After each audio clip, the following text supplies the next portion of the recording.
wabarakatuh. Waalaikumsalam warahmatullahi wabarakatuh.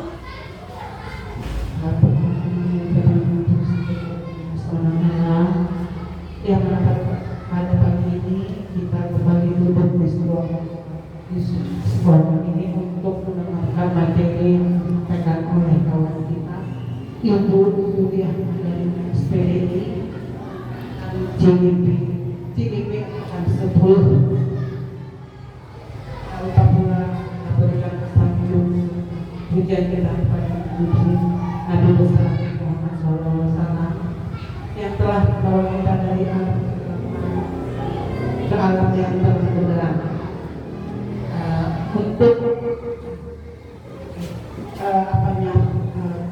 kegiatan kita pagi ini, kita mulai dengan membacakan Al-Fatihah.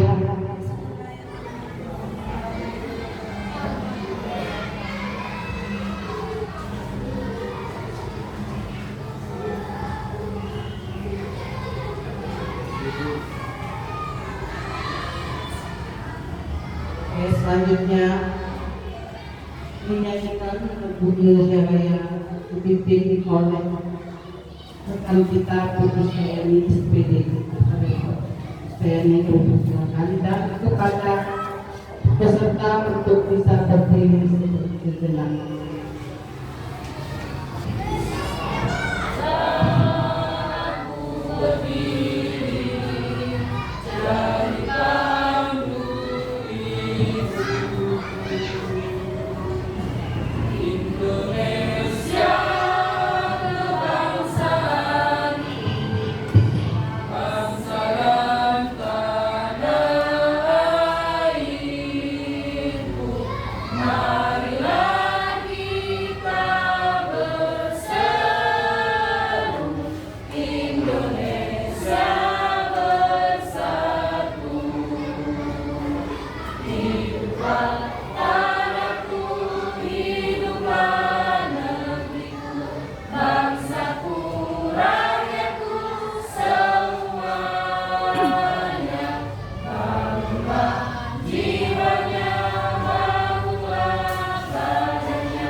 Sambutan dari kepala sekolah.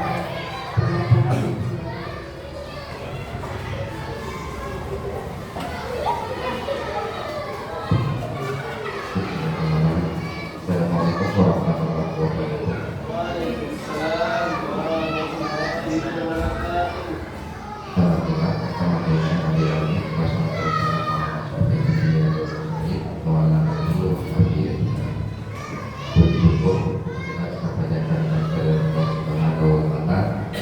yang telah memberikan rahmat dan hidayahnya kepada kita semua, sehingga kita dapat berkunjung ke sekolah, beraktivitas seperti biasa, dan juga sudah dapat berkumpul di ruang yang biasa ini untuk mengikuti Ibu Julian Moderna sebagai narasumber dan juga calon guru penggerak angkatan ke-9 angkatan ke-10 Kabupaten Majestas.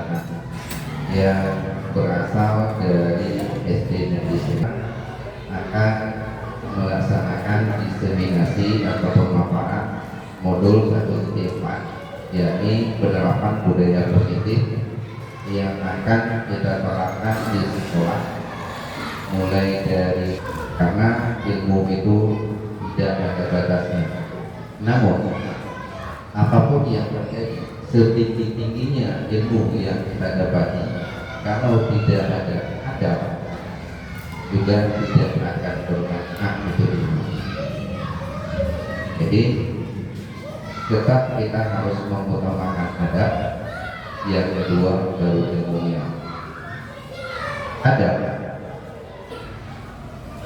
itu akan terbina dengan baik apabila penerapan positif itu sudah tertanam di dalam jiwa seorang guru. Dari guru nanti kita akan serahkan ini semua, kita akan paparkan ini semua, dan kita akan berikan apa yang sudah kita dapat kepada anak didik kita semua, sehingga setiap anak manusia, terutama di sini anak didik kita sendiri yang di SD 9, mempunyai kebiasaan yang positif, dan mereka juga akan menerapkan adab yang baik di sekolah nantinya. Kemudian di sini sedikit kami coba paparkan tentang kebiasaan positif. Nantinya akan dipaparkan lebih detail, lebih jelas lagi oleh narasumber kita, yaitu Jatuh Ibu Suriah Malaysia. Di sini untuk pembiasaan positif itu atau pembiasaan budaya positif tentang pengembangan karakter seorang anak didik. Kemudian bagaimana caranya pengembangan disiplin positif itu, kita sesama guru harus bisa saling percaya kepada anak didik, juga saling percaya kepada orang tua. Kenapa demikian? Orang tuanya memberikan anaknya kepada kita agar dididik, diberi ilmu pengetahuan yang tentang pengembangan karakter seorang anak didik. Kemudian bagaimana caranya pengembangan disiplin positif itu, kita sesama guru harus bisa saling percaya kepada anak didik, juga saling percaya kepada orang tua. Kenapa demikian? Orang tuanya memberikan anaknya kepada kita agar dididik, diberi ilmu pengetahuan yang baik, diterapkan adabnya. Kemudian di saat guru menanyakan sesuatu, peserta didik dalam menjawab juga tidak boleh jawabannya secara kompak, tapi harus diberikan kesempatan satu persatu. Karena kalau seandainya diberikan jawaban kompak, itu suasana kelas tidak akan baik, tetap akan terjadi keributan. Sehingga penerapan budaya positif ini yang harus kita robah dalam menjawab atau memberikan kesempatan kepada peserta didik untuk menjawab pertanyaan. Itu salah satunya. Kemudian lagi menjaga kebersihan ruang kelas. Kadang-kadang peserta didik di saat menulis mereka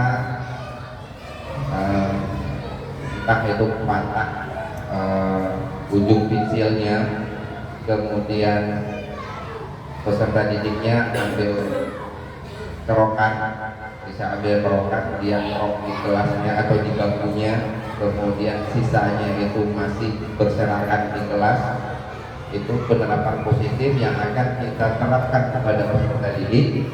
Tidak lain tidak bukan, salah satunya di ruang kelas harus disediakan tempat sampahnya, sehingga pembiasaan seperti itu, anak yang kepingin kerok pensilnya, mereka bangun minta izin atau permisi dulu kepada gurunya, mereka ke keranjang sampahnya, ngerokkan di situ, jangan dibiasakan mengerok di bangkunya masing-masing. Nah, ini salah satunya bagaimana penerapan positif yang akan diterapkan di ruang kelas. Kemudian nanti kepada Ibu Duriah Madalina bisa memaparkan secara detail penerapan positif yang akan kita coba laksanakan di sekolah kita nantinya.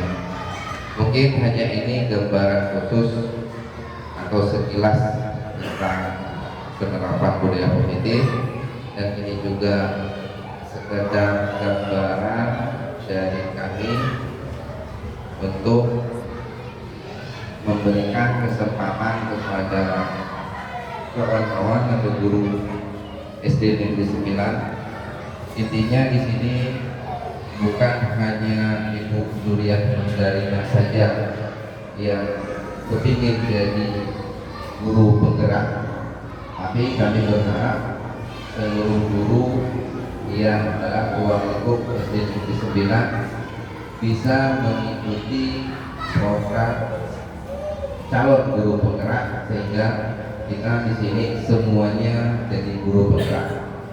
Dan kami ucapkan selamat kepada Pak Bosno Negeri yang sudah melaksanakan program calon guru penggerak, yang sekarang sudah menjadi guru penggerak angkatan ke-9 yang mendapatkan hasil amat baik. Kepada Pak Bosno, kita berikan aplaus.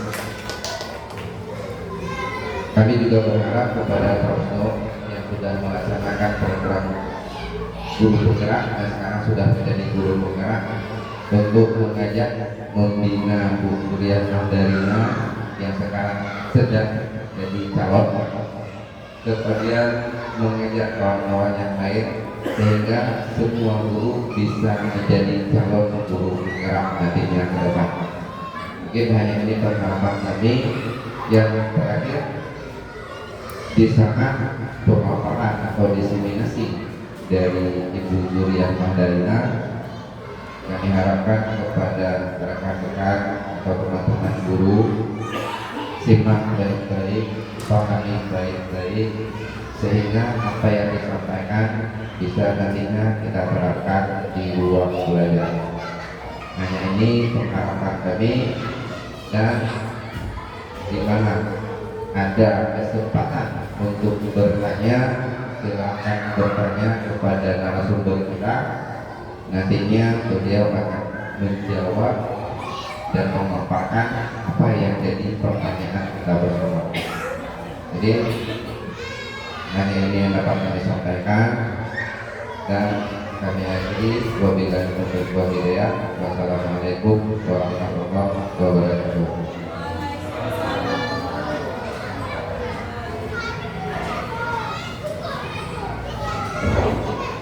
Selanjutnya, mari kita dengarkan sama-sama materi yang disampaikan oleh rekan kita Ibu Duriah Madalina SP. Kami silakan.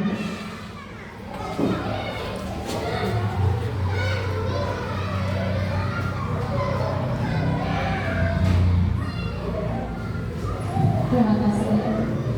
Bismillahirrahmanirrahim. Assalamualaikum warahmatullahi wabarakatuh.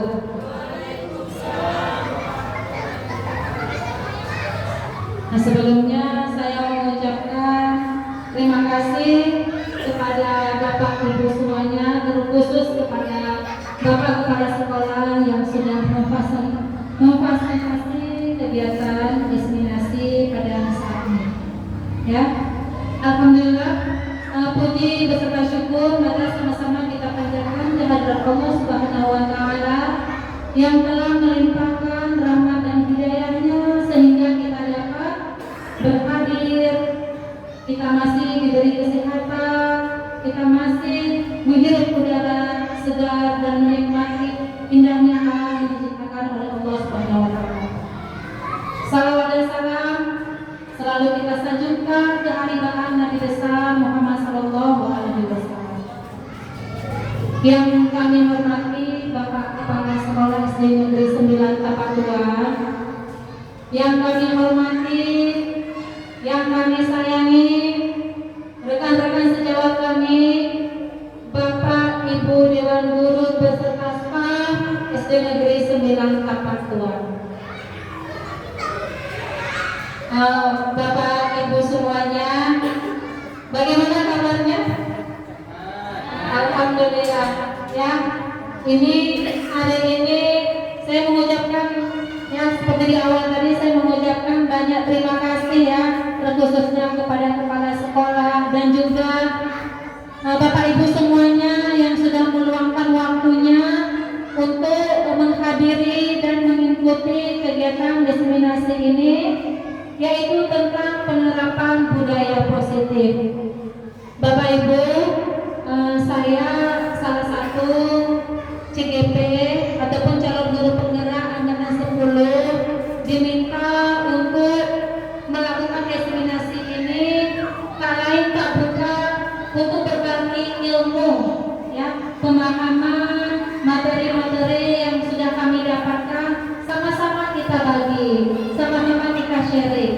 Saya yakin Bapak Ibu di sini lebih memahami, mungkin sering juga mendengar dari pelatihan-pelatihan yang selama ini sering kita ikuti ya.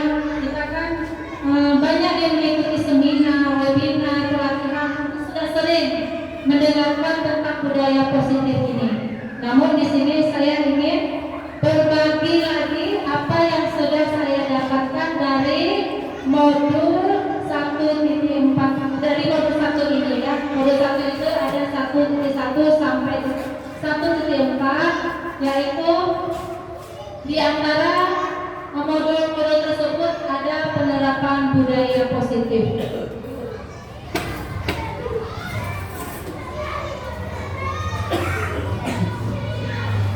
Nah Bapak Ibu, inilah konsep inti budaya positif. Benar sekali tadi Bapak Kepala Sekolah juga sudah memberikan gambaran, sudah memberikan pencerahan, arahan dan bimbingan.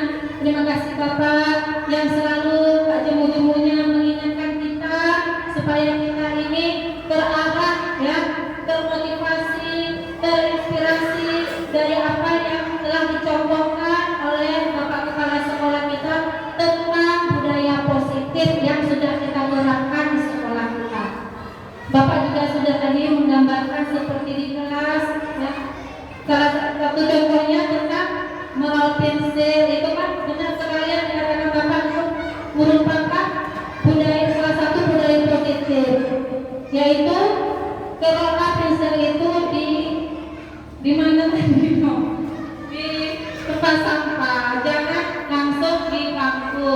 Terima kasih Bapak pencerahannya.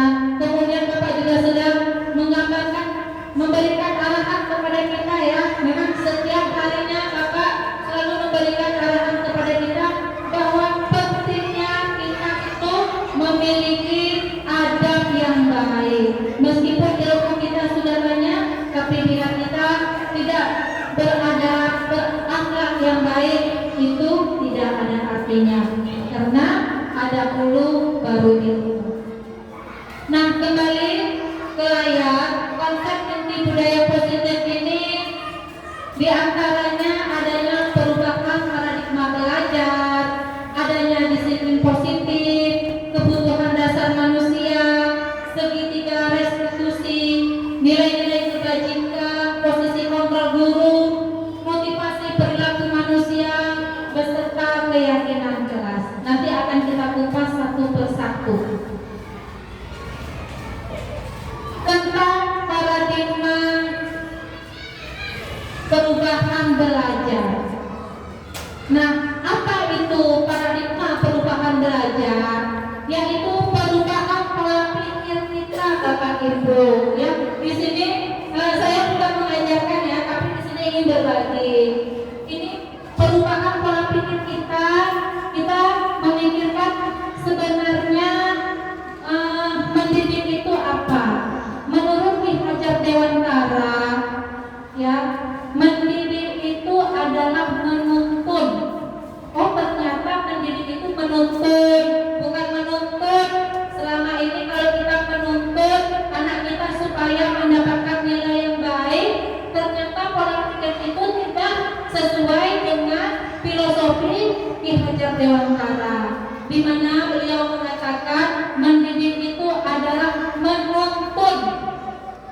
murid ke arah yang lebih baik sesuai dengan kodrat Allah dan kodrat zamannya untuk mencapai tujuan, yaitu mencapai cita-cita keselamatan dan kebahagiaan yang setinggi-tingginya.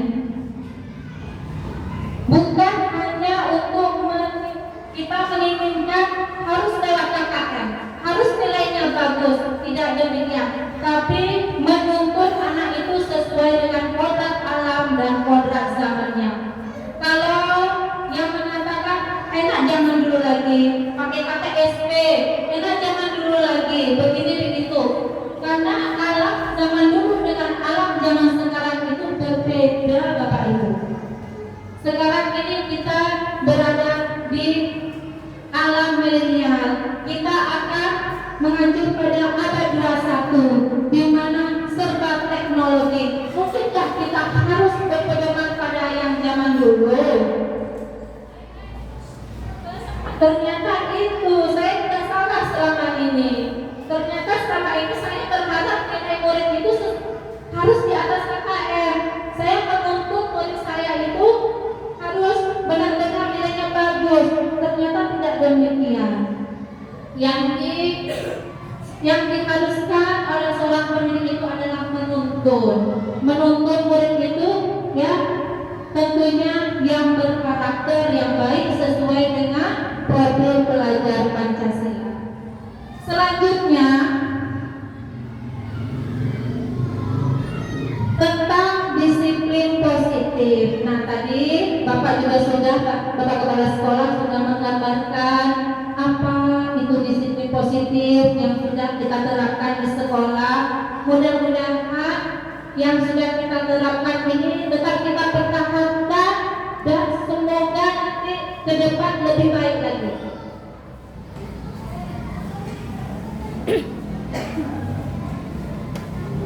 Nah, dalam penerapan disiplin positif ini terdapat nilai-nilai kebajikan.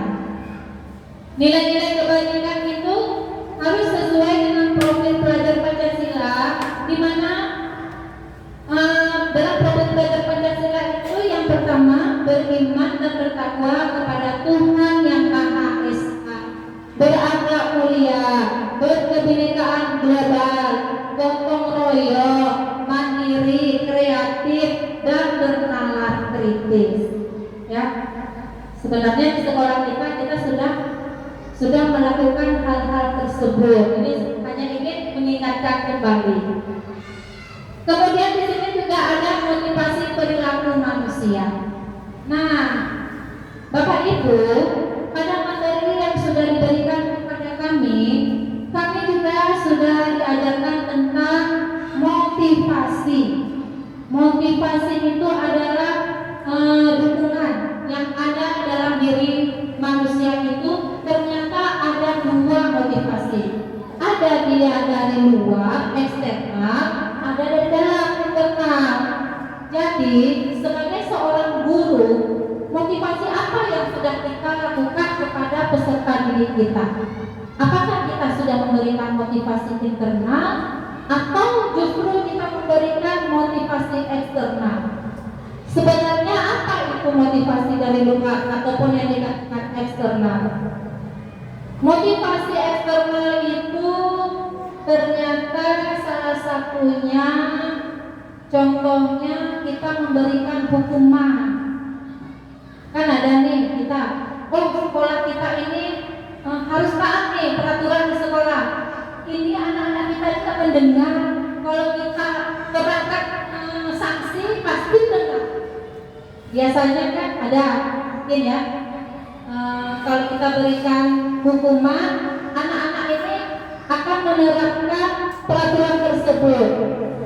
Contohnya yang datang terlambat kita berdirikan agak 20 menit mungkin tidak masuk ke kelas karena dia terlambat datang.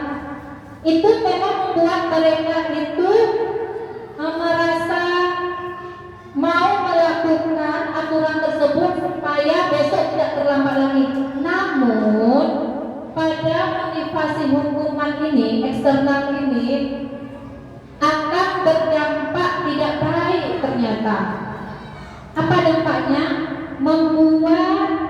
pemikiran anak didik kita ini merasa tidak senang sama guru tersebut.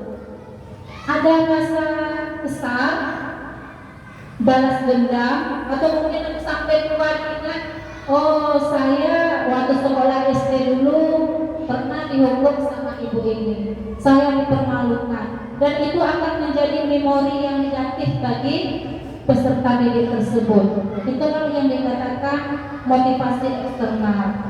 Memang mereka melakukan aturan itu setelah kita beri hukuman, namun ada rasa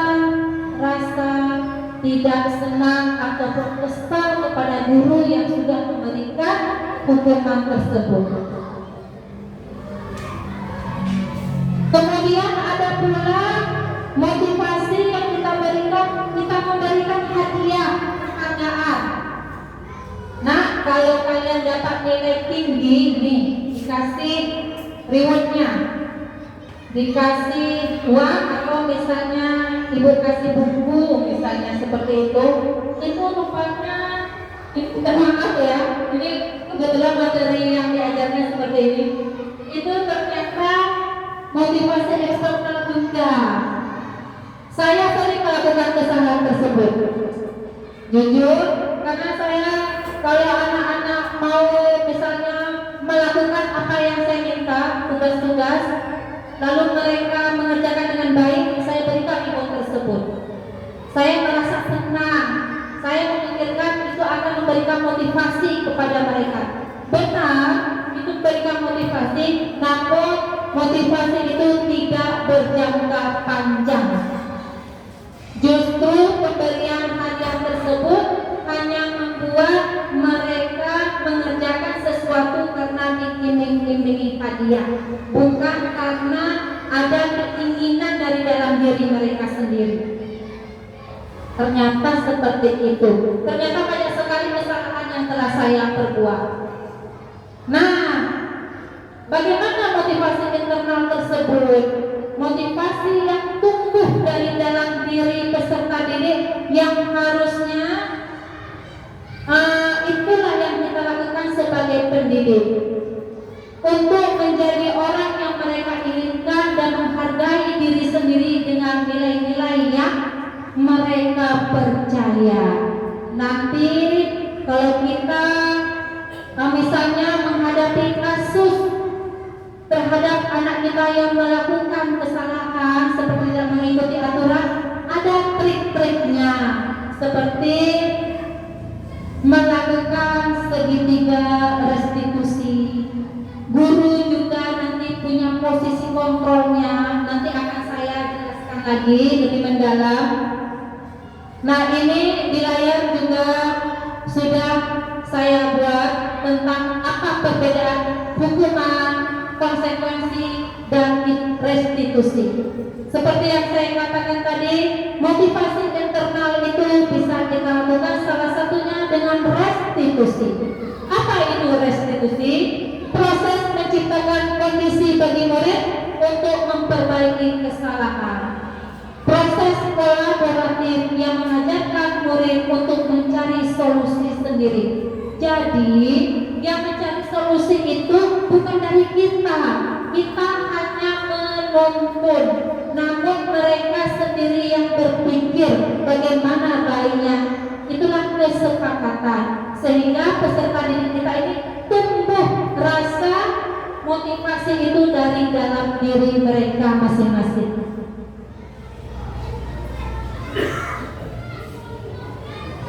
Bapak Ibu, sebenarnya setiap manusia yang melakukan kesalahan atau lari dari adab-adab yang sudah ditentukan, ajaran norma semuanya, ternyata manusia itu memiliki kebutuhan dasar.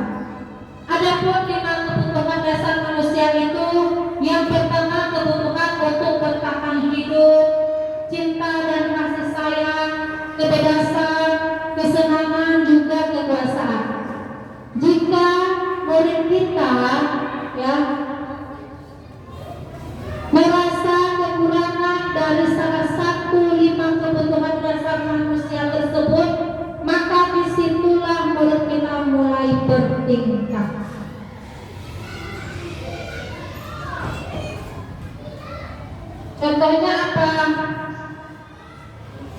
Misalnya orang tua yang tidak lagi lengkap, ya ada orang tua yang sudah meninggal, maaf ya, atau mungkin tidak mendapatkan kesenangan di rumah, di lingkungan, sehingga mereka mencari-cari cara untuk memenuhi kebutuhan dasar tersebut dengan bertingkah seperti yang mereka inginkan. Itulah penyebabnya kenapa karakter murid kita itu berbeda-beda, karena mungkin kebutuhan dasar tidak terpenuhi. Kalau kebutuhan dasar sudah terpenuhi, mereka akan oke-oke saja.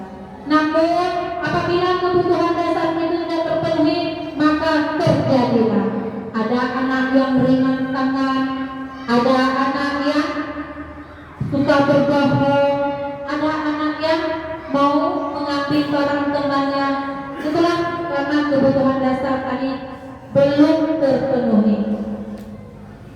Selanjutnya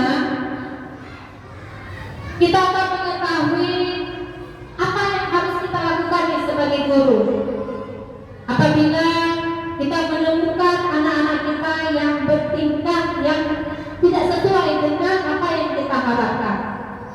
Nah, Bapak Ibu, di sini guru sebaiknya memiliki 5 kontrol guru, 5 posisi kontrol guru yang nantinya posisi kontrol manakah yang ideal yang harusnya kita terapkan. Di posisi manakah kita selama ini setelah kita bertahun-tahun menjadi pendidik? Mungkinkah selama ini kita menjadi seorang pendidik yang ideal, atau justru kita menjadi seorang pendidik yang menakutkan, atau justru kita menjadi seorang pendidik yang menyenangkan? Disinilah ada 5 posisi kontrol guru. Yang pertama, posisi sebagai penghukum. Saya mencontohkan diri saya saja ya Bapak Ibu. Semenjak saya mengikuti CGP ini, saya begitu merasa banyak refleksi, banyak introspeksi diri, banyak sekali kesalahan yang saya lakukan. Di mana posisi kontrol guru sebagai penghukum itu adalah saya ternyata. Saya ternyata selama ini sebagai penghukum, sebentar-bentar menghukum. Menghukum itu kan tak mesti pakai fisik. Saya juga pernah sering menghukum dengan kata-kata, nah kalau kalian tak kerjakan ini, tak ibu kasih lagi kalian masuk kelas. Itu menghukum, itu akan berdampak buruk terhadap murid kita. Itu saya akui. Kemudian membuat merasa bersalah. Saya juga pernah melakukan itu. Sebagai guru, apa contohnya membuat rasa bersalah? Ketika anak kita tidak mengerjakan tugas atau menaati aturan, kita berkata, nah, kenapa kalian ada kerjakan tugas? Kata nah ibu sama bapak ini, bapak kepala sekolah nanti marah sama ibu. Ibu gak tenang tidurnya, ibu gak nyaman lagi pergi ke sekolah. Jadi si anak ini akan merasa, ya Allah, gara-gara saya, guru saya ini tertindas. Memang kita ngomongnya bagus-bagus, tapi kenyataan dalam image anak kita, dalam pemikiran murid kita, dia sudah membuat bersalah. Itu juga hal yang negatif yang sebaiknya kita hindari. Kemudian posisi sebagai teman. Posisi sebagai teman ini memang bagus, memang menyenangkan, memang yang diidolakan seorang murid. Ya, semua murid mengidolakan guru yang berposisi sebagai teman. Namun ternyata posisi sebagai teman ini juga tidak baik. Kenapa? Posisi teman ini kita posisikan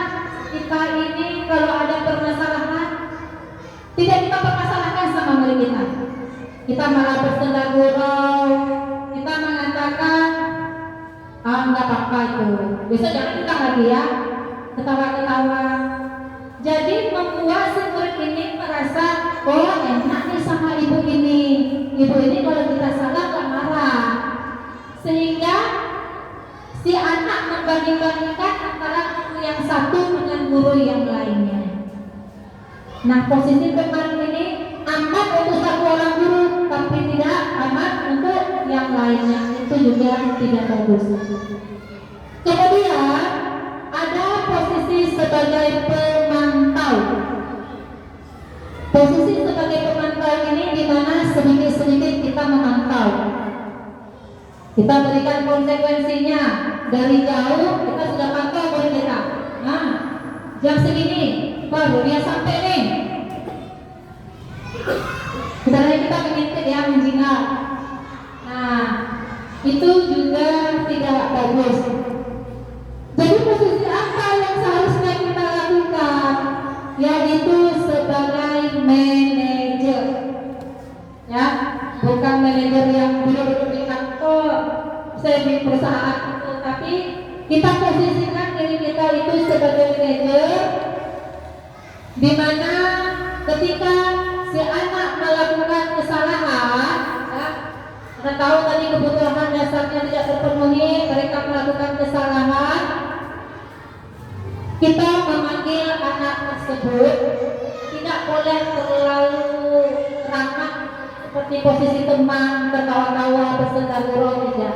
Namun kita tetap berkata dengan yang baik, sebaiknya seorang guru, dan memberikan kita memberikan posisi anak itu menstabilkan identitas. Maksudnya menstabilkan identitas, misalnya ada kejadian anak kita bertengkar, kita panggil anak tersebut, kita stabilkan dulu keadaan murid tersebut, kita stabilkan dulu emosinya, kita stabilkan dulu bicaranya, kita dengarkan dulu apa keluhannya, kita tanyakan, bukan kita langsung memojokkan anak tersebut. Oh kamu nih ya, kamu setiap hari seperti ini, setiap hari. Nah itu kan namanya mulai memojokkan. Namun menstabilkan identitas itu kita bertanya, apa yang sudah kamu lakukan tadi? Ibu dengar kamu berteriak. Jadi anak ini biarkan saja dia meluapkan emosinya, dan kita juga tidak boleh memaksakan apa yang sudah ada dalam emosinya, karena kemudian dia itu benar. Lalu kita mengatakan, ya apa yang sudah kamu lakukan itu benar.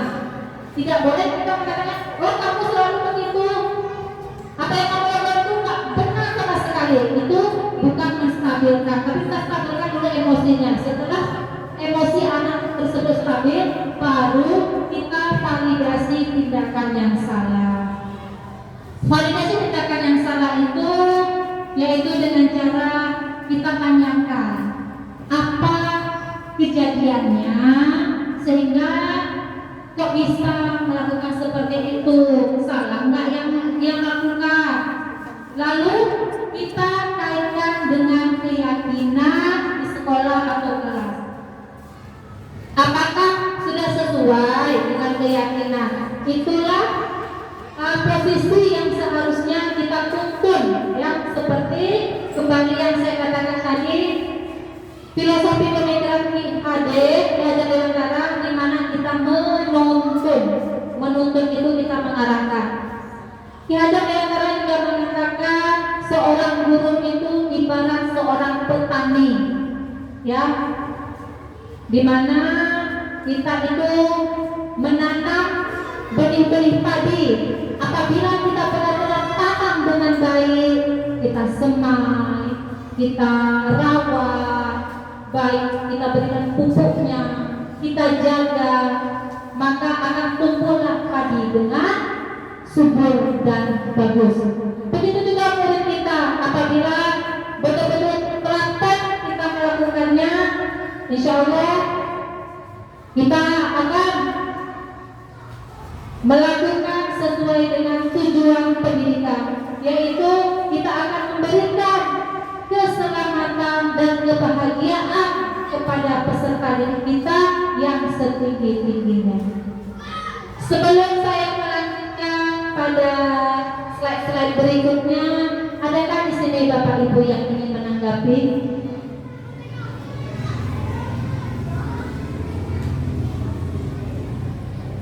Bagaimana Bapak Ibu? Mungkin terlalu panjang lebar atau semuanya? Ada yang perlu ditanggapi? Sudah jelas, ya. Apa langsung kita lanjutkan? Oke, bagaimana Bapak? Lanjutkan, oke. Nah, di sini keyakinan kelas. Keyakinan kelas itu sebelum saya melakukan atau nanti saja ya saya sampaikan video tentang posisi manajer tadi. Mungkin Bapak Ibu ingin melihat contohnya, videonya ya. Sudah pernah saya coba terapkan. Kebetulan kami juga ada tugas untuk menerapkan posisi manajer tersebut. Apa saya jelaskan tentang keyakinan kelas dulu? Oke, baik. Saya tahu Bapak Ibu sudah sering ya mendengar keyakinan kelas dan sudah pernah menerapkannya setiap kelas. Saya tahu itu. Di sini kita saling mengingatkan kembali apa sih pentingnya keyakinan kelas tersebut. Bagaimana Bapak bisa menanggapi? Kenapa keyakinan kelas itu penting?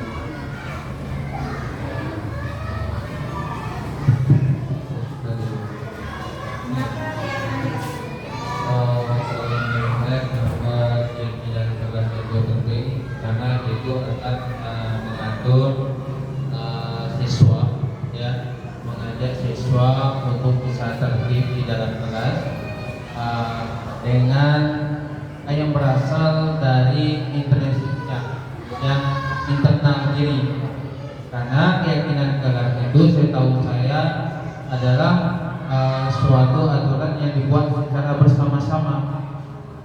Jadi siswa ini menciptakan suasana positif di dalam kelas, misalnya selalu melaksanakan piket, ya, minta izin ketika keluar kelas, karena itu merupakan contoh keyakinan kelas.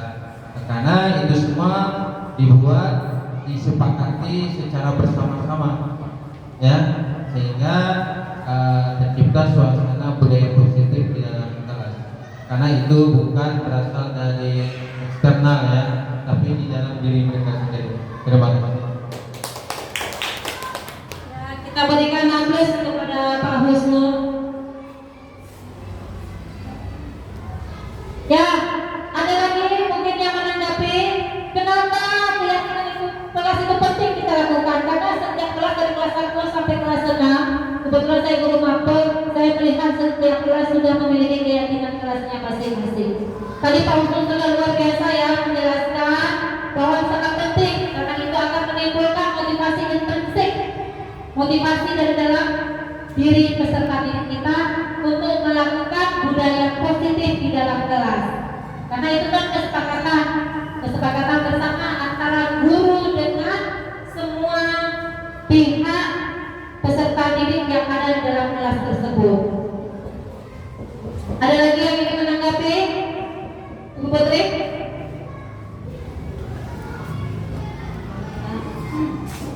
Saya ingin meminta pencerahan dari Ibu Ana tentang tadi ada jelaskan tentang internal sama eksternal, bagian internal sama eksternal.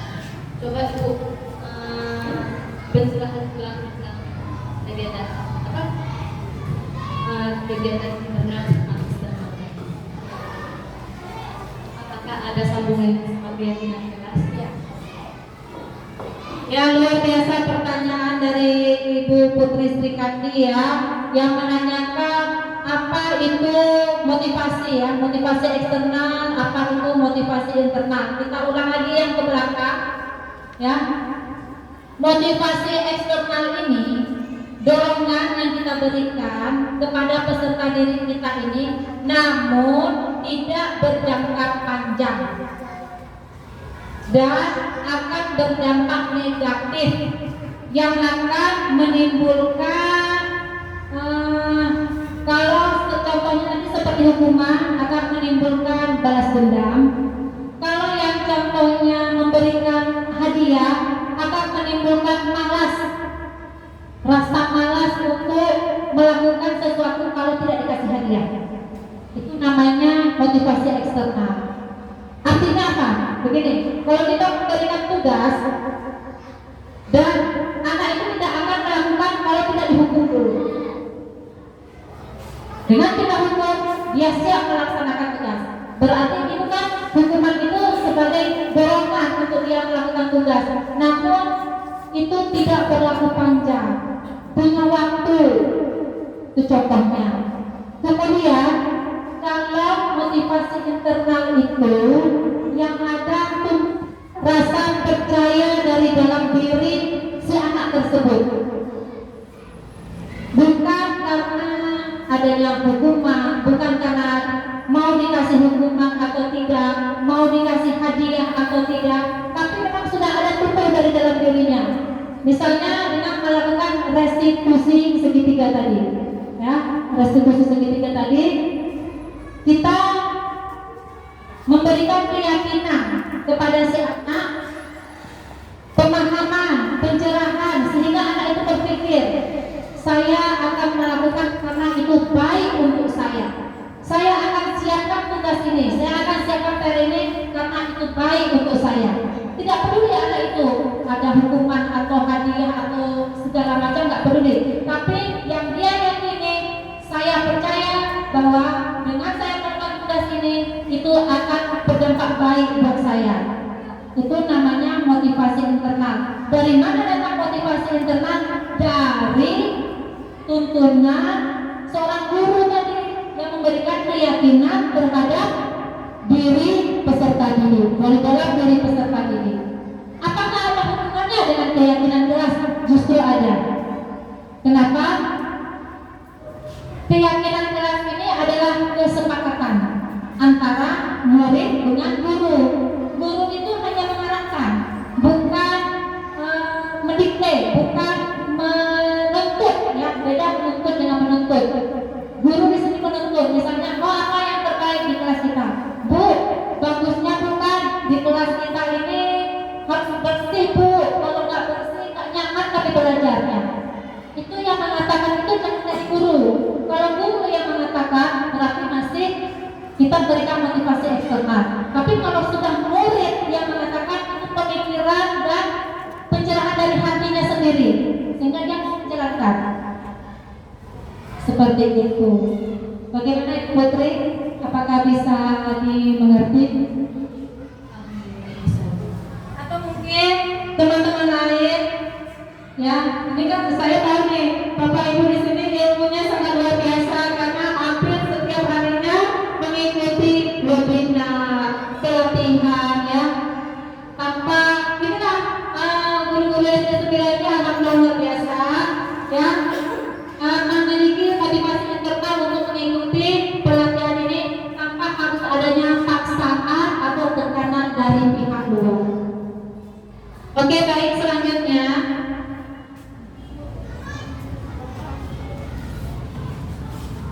nah ini contoh membuat keyakinan kelas. Kebetulan saya membuatnya di kelas 3A.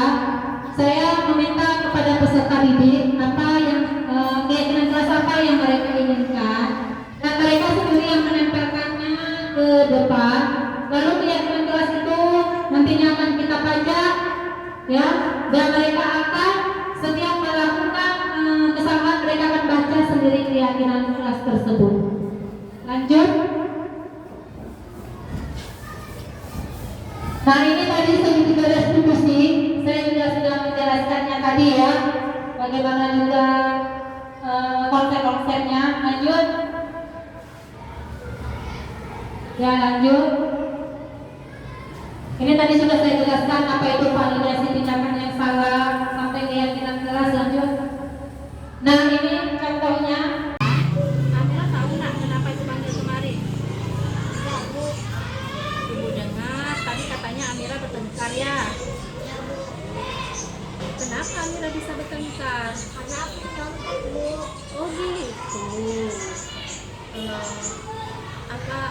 apa yang Amira lakukan terhadap Afif tadi? Oh iya, wajar sih kalau menurut ibu. Kalau ibu jadi Amira pun ibu bakal kesal juga, karena kita udah capek-capek belajar kan, si teman kita malah mencontek enak-enak saja.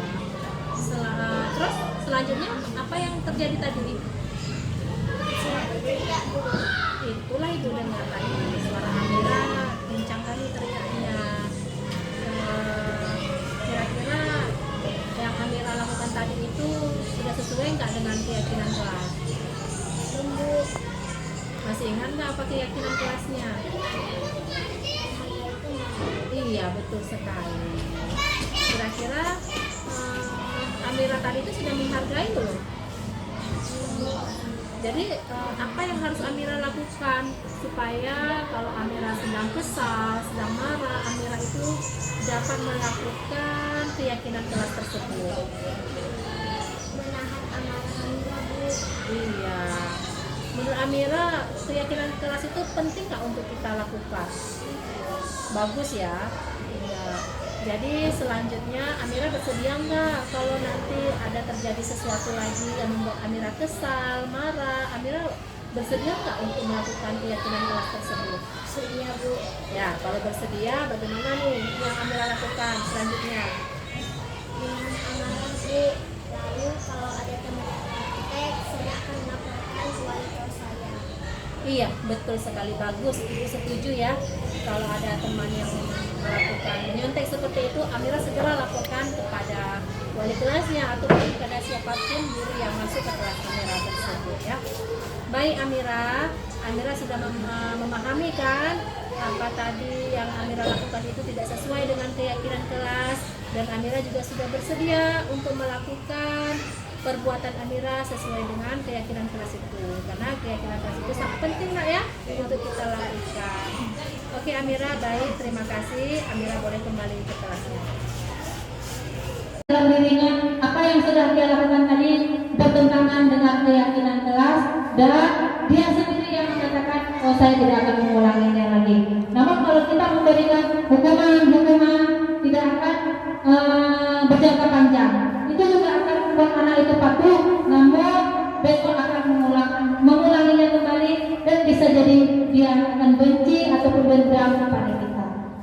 Demikian Bapak Ibu, sebelum saya menutup acara ini, adakah Bapak Ibu yang ingin menanggapi kembali? Sudah cukup? Ya, bagaimana Bapak Ibu, apakah masih bersemangat? Ini semuanya baru semangat ya. Saya tanya sekali lagi, apakah Bapak Ibu masih bersemangat? Ya, mau nggak kalau sama-sama kita melakukan ice breaking? Tapi saya minta tolong Bapak Ibu semuanya nanti berdiri mengikuti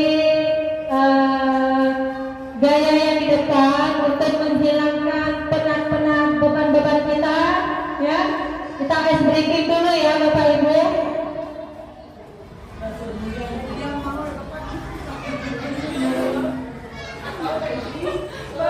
Boleh Bapak rasa normal Bapak berdiri di depan sini.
Bapak Ibu semuanya, ya Bapak Kepala Sekolah, terima kasih banyak. Bapak Ibu guru, bagaimana rasanya sudah relax? Bagaimana saya ingin merefleksikan diri ya.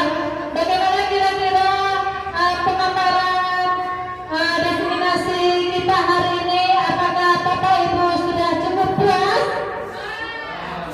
Puas. Alhamdulillah. Adakah yang perlu kekurangan yang perlu kita perbaiki? Nanti boleh Bapak Ibu berikan, saya menerima kritik dan sarannya untuk perbaikan ke depannya. Dan begitu juga dengan kepala sekolah Pak, saya sangat berharap arahan dan bimbingan Bapak setiap harinya semoga tidak bosan membimbing kami, anak buah Bapak. Kami sangat senang dan kami pasti akan melakukan perubahan-perubahan agar bisa menerapkan budaya positif dengan baik di sekolah kita yang tercinta ini. Ini yang SD Negeri 9 Bapak Tuhan. Allah Akbar. Ya, cukup sekian. Sebelum saya kembalikan kepada moderator, saya minta maaf yang sebanyak-banyaknya dan ribuan terima kasih saya ucapkan kepada teman-teman semuanya, terkhusus kepala sekolah, dan saya akhiri dengan wabillahi taufiq wal hidayah. Assalamualaikum warahmatullahi wabarakatuh. Wow, luar biasa materi kita hari ini ya. Tepuk tangan untuk Bu Rina. Semoga nanti setelah Bu Rina ini ada lagi calon CGP yang lain. Nah, Bu Putri, Bu Ona, Rita. Nah, insya Allah ya, semua akan terus bisa. Luar biasa.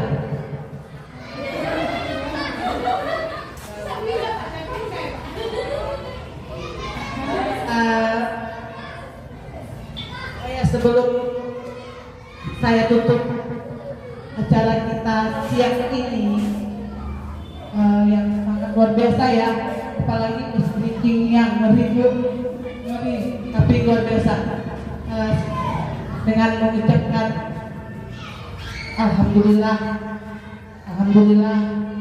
kita tutup acara ini dengan sesi foto bersama.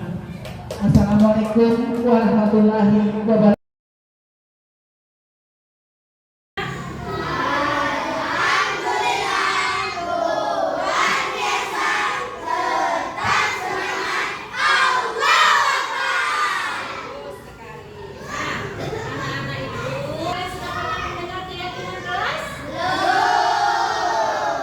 Keyakinan kelas itu adalah sama dengan peraturan kelas. Namun, keyakinan kelas itu adalah kesepakatan antara guru dengan murid. Ya, apa yang akan kita buat di kelas kita ini.